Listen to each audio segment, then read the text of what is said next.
কাঠের পোল করা আছে, বিচে গিয়ে নেমেছে। এটা কোনো একটা রিসর্ট গভর্নমেন্টের প্রজেক্ট, কিন্তু সেটা বন্ধ হয়ে আছে পিছনে রিসর্ট, আমি দেখাবো একটু পরে। সোজা গিয়ে বিচে নেমেছে, বেশ সুন্দর করে সাজানো, কিন্তু কেন এই রিসর্ট বন্ধ সেটা এই সিকিউরিটি গার্ডটা বলতে পারলো না।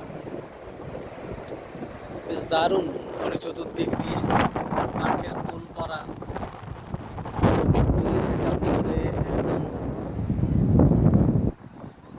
কংক্রিটের সেট আপ, তার উপর তাল গাছের কাণ্ড কেটে কেটে একটা ব্যাপার করা হয়েছিল। কেন করা হয়েছিল সেটা বোঝা মুশকিল। 10 টাকা করে